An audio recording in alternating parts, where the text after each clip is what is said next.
Hello everyone. तो आज एक अपन रिकैप करेंगे सर्कुलर फ्लो ऑफ इनकम और basic concept of macro economics. और रात को एक वीडियो आएगी जो होगी national income and related aggregates and measurements of national income. तो ये कुछ उसके फॉर्मूले हैं, ये एक मैं वीडियो बनाकर डाल दूँगा, तो आप स्क्रीनशॉट ले लेना। ये कुछ फॉर्मूले हैं जो आपके पूरे नेशनल इनकम में काम आएंगे। ठीक है, तो आप अपन कुछ न्यूमेरिकल्स भी सॉल्व करेंगे। तो जब तक अपन ने जितना सर्कुलर फ्लो और बेसिक कंसेप्ट में पढ़ा तो उसका अपन एक पहले से एक रिकैप ले लेते हैं। माइक्रो मैक्रो पढ़ा था। Micro means individual, macro means whole country, मतलब अपन पूरे किसी ग्रुप की बात करेंगे तो आपका मैक्रो में आएगा। अगर अपन किसी सिंगल पर्सन की बात करेंगे तो आपका वो माइक्रो में आएगा। अच्छा, about definition of circular flow of income, it refer to cycle of generation of income in the production process, its distribution among the factor of production, and finally it circulation from household to firm in the form of consumption expenditure on goods and service produced by them। तो आप देख सकते हो ये production phase है, ये income phase है, ये एक्सपेंडिचर फेज है। प्रोडक्शन फेज को कहते हैं generation of income, income phase को कहते हैं डिस्ट्रीब्यूशन ऑफ इनकम, एक्सपेंडिचर को कहते हैं डिस्पोजिशन ऑफ इनकम। अब है स्टॉक और फ्लो के बारे में पढ़ेंगे। Stock variable refer to that variable which is measured at a particular point of time. Flow variable refers to that variable which is measured over a period of time. Stock, it does not have a time dimension, and flow, it has a time dimension, has a magnitude, can be measured over a period of time. It is static concept and it is dynamic concept. Real flow, money flow. Real flow is known as barter system and money flow is known as monetary system. Real flow refer to the flow of factor service from household to firm and corresponding flow of goods and service from firm to household. It also known as physical flow. Money flow refer to flow of factor payment from firm to household of for their factor service and corresponding flow of consumption expenditure from household to firm for purchase of goods and service produced by the firm. It is also known as nominal flow. आप ये देख सकते हो और screenshot ले सकते हो। ये household sector, firm sector, government sector and foreign sector, these are all are sectors। अभी डायग्राम देख सकते हो। अपन हाउस होल्ड से फर्म पे जाएंगे तो कंजप्शन एक्सपेंडिचर होगा, फर्म से हाउस होल्ड पे जाएंगे तो फैक्टर पेमेंट होगा, फिर फर्म से हाउस होल्ड फिर से जाएंगे तो गुड्स एंड सर्विस होगा। फैक्टर पेमेंट जैसे कि rent, wages, interest and profit. और हाउस होल्ड से फर्म पे जाएंगे तो फैक्टर सर्विस होगी, land, labour, capital and entrepreneurship. ठीक है, ये सब मैं आपको वीडियो डाल चुकी हूँ। ये सारे फिल इन द ब्लैंक्स है, ट्रू फॉल्स है, एमसीक्यूज हैं, ये आप सब सॉल्व कर सकते हो। अगर आपको कोई डाउट है तो आप मुझसे पूछ सकते हो। ये क्वेश्चन आंसर्स भी हैं, ये आंसर्स हैं। मैं आंसर्स की भी एक वीडियो डाल दूँगी, आप एक बार चेक कर लेना, आप ये सब सॉल्व कर सकते हो। Leakage and injection. Leakage refer to withdrawal of money from the circular flow. Injection refer to the introduction of income into the circular flow। ठीक है, ये भी मैंने आपको कल रात को वीडियो में पढ़ा दिया था। Two sector economy without financial market no leakage. Two sector economy with financial market saving. Three sector economy saving plus tax. Four sector economy saving plus tax plus imports. Injection में क्या होगा? Two sector economy without financial market no injection. Two sector economy with financial market investment. Three sector economy investment plus government plus exports. Four sector economy investment, government expenditure and exports. तो ये तो अपना ये chapter ख़त्म होता है।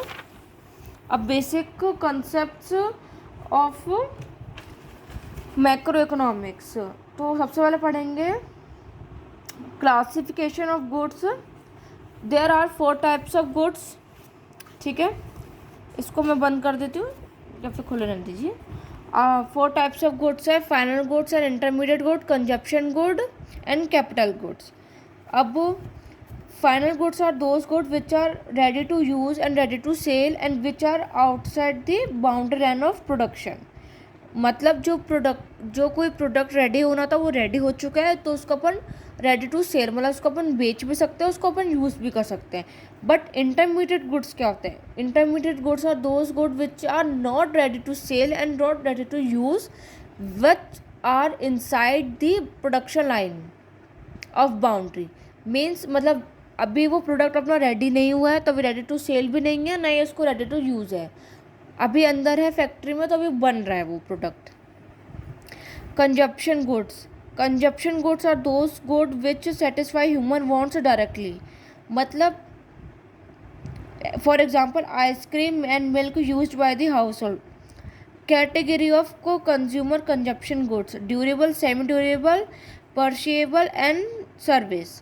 Durable 1+ year, for example TV. Semi durable clothes and crockery less than 1 year. Perishable single use, for example milk and bread. Service, for example service of teachers and doctor. Capital goods, it should be a fixed asset. Such goods depreciate with the time and use. They are of very high value as per the scale of business. These goods are used in the production process directly. Such goods should have a long span of time. For example, they should be known as durable in nature. Okay. Classification of investment: investment, fixed investment, inventory investment, gross investment, net investment. Net investment equals to gross investment minus depreciation.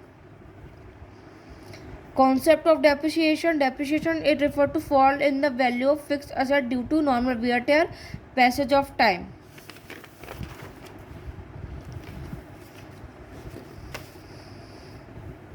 तो ये कुछ ऐसा part था जो अपना आप ख़त्म हो चुका है। ये अपना पूरा एक रिकैप हो गया सर्कुलर फॉर बेसिक कंसेप्ट का। तो आज रात को आएगा national income and related aggregates. तो मैंने आपको फॉर्मूले की एक वीडियो डाल दूँगी, तो आप उसमें से स्क्रीनशॉट लेके आप अपने पेज पे लिख लेना। और मैं कुछ ऐसे क्वेश्चंस वगैरह भी डालूँगी, आप प्रैक्टिस करते रहना। कोई डाउट है तो आप मुझे कमेंट सेक्शन में बता सकते हो। और हमारा एक टॉपिक रह चुका है डोमेस्टिक टेरिटरी, इकोनॉमिक टेरिटरी। तो एक पढ़ा देती हूँ। Domestic territory is very important concept in national income accounting. It is a territory administered by the government with in which person goods capital circulates freely. In language, domestic territory means the political frontiers of a country. However for the purpose of national income accounting it is used in a wider sense. अब इसमें क्या क्या include होता है, क्या क्या include नहीं होता।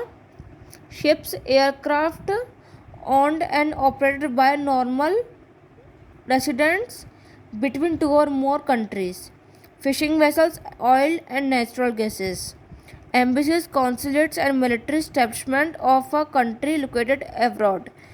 Domestic territory does not include embassies, consulates, military establishment of a foreign country.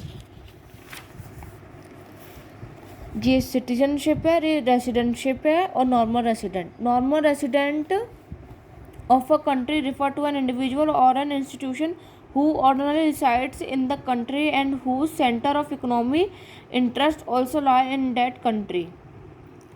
ठीक है, तो इतना हो गया अपना citizenship. It is a basically legal concept based on the place of a birth of a person or some legal provisions allowing a person to become a citizen. It means Indian citizen can arise in 2 ways.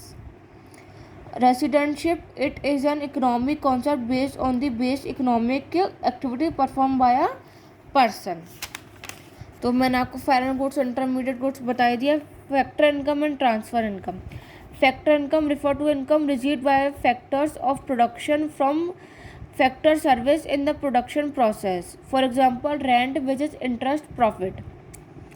Transfer income refers to income received without any productive service in return, for example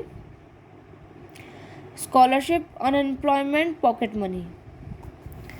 और मैंने आपको final goods and intermediate goods बता ही दिया। अब मैं इन सब के ऐसे फ़ोटो डाल दूँगी क्वेश्चंस की, ये क्वेश्चन न्यूमेरिकल्स है, मैं भी ओपन करेंगे। नेक्स्ट वीडियो में अपन इसके न्यूमेरिकल सॉल्व करेंगे। जब तक मैं आपको ये क्वेश्चंस वगैरह डाल देती हूँ। Thank you.